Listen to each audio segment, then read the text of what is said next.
Alright, this is for Ramble on Rose. Like some of the other Grateful Dead videos, I've just taken from a number of different live versions that I got off of the Grateful Dead archive site. You know, if there's a song you want to learn, you can just go there, type in the year, type in the song, and just look for soundboard recordings. It should say there, you know, in the description. Those are the ones that you can hear the keyboard in. You know, some of the other live versions you can't. I mean, the audio is really bad on the you know, the audience members versions. So this song is kind of a bluesy country. It's got a little bit of that tavern music, tavern piano kind of style. Very classic sounding ragtime thing happening, you know. But it's all about the swagger. It's all about the soul that you know, the way you play it. It's like, I don't want to say it's like a lazy approach, but it's a really laid back kind of you know, just soulful style. So it starts with the guitar riff. This is D D D D B D B A D D. All right. Now Keith will put chords in between here. He'll go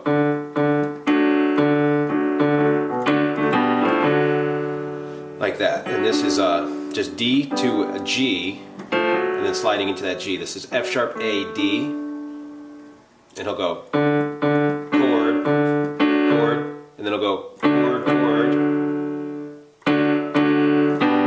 Then when he goes down to the B, he plays the G, because that's the third. So it's G, B, D.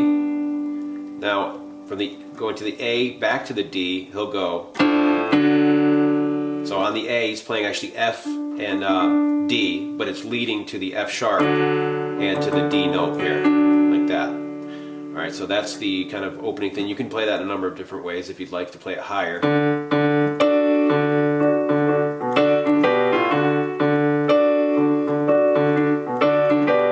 right, another trick he does is this thing. Alright, but that's just going from this half of the D to this half of the D, right? So we have F sharp and D. We're sliding into that F sharp from the F with our thumb to the pointer, stacking that D, going back to the F sharp, and then sliding into the G, stacking the E, again, back to the G, up to the A flat, stacking the F, to the A, and F sharp. Alright, so very slowly that's.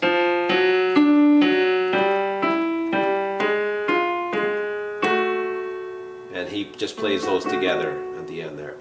The way we hook this up with the bass is still play the chords. Sometimes I'll just play the A and the D as he does as well. Just especially if you're just going to go into that F sharp anyways. So it's nice to leave it out here for the beginning. Chord. And it's that quick D right before he goes, so it's at the end of this phrase, right before he goes to the B and A. So it's D, like that, D, and then you start your riff. Now when you hit stack this D, you should be playing that B there. So that's just a little marker for when you're trying to figure that out, if you want to. You don't have to, but. Then when he goes back to that D, see how he was on the F sharp going to the G? That. So you want to play it slowly and try to work that out.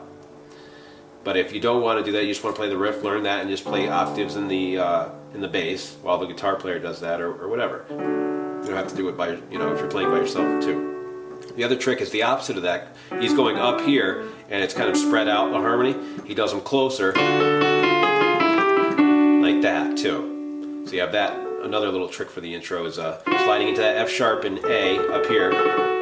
Going back and forth, this blues intro, right? And then going down a half step, that's F, A flat, D, that's E, G, to the D, that's D, F sharp. A lot of you may know that already. So you can just throw in, and obviously that's what Keith does, he just kind of, you know, pulls his resources. So, after you get those kind of riffs down, the indication to go into the words is just hitting that D flat. So it's D flat in the bass, D flat F up top, back to our D.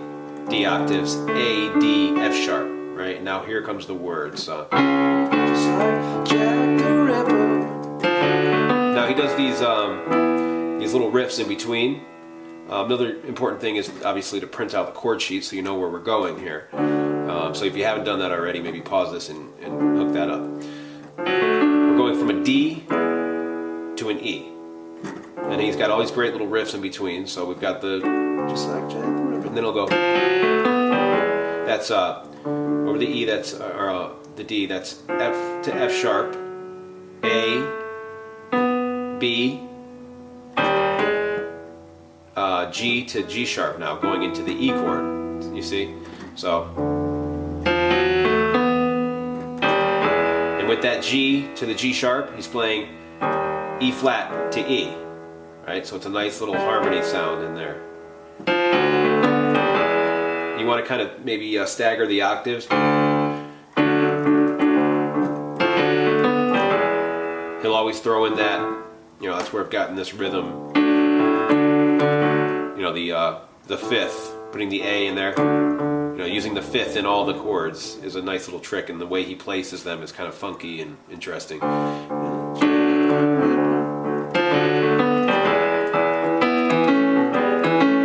Now the simple little riff, you know, on each chord there's a riff. So this one is B and E together, so that's a fifth, to an A chord, that's A and C sharp. Now tripping into the rest of the E chord, you're going from the, that's G sharp in B, but you slide into it from the G, then back to that A, and then just slide into it again. So it's, right? And he does these funky little bass rhythms, so it's like that. So it's just bouncing in between that and try to work that out. You can come up with your own thing. He does it differently every time, obviously different riffs every time. And the one thing I like to do is going bouncing up to the F sharp, because the next chord is our F sharp minor chord. That's E, E octave, F to the F sharp. And on this chord, he'll do something like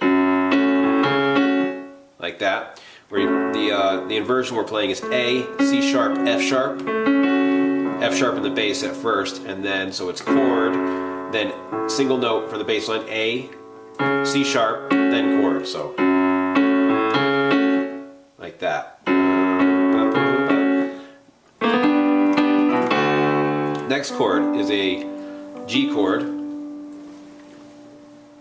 Oh, but I'm going to have to carry on with the next part.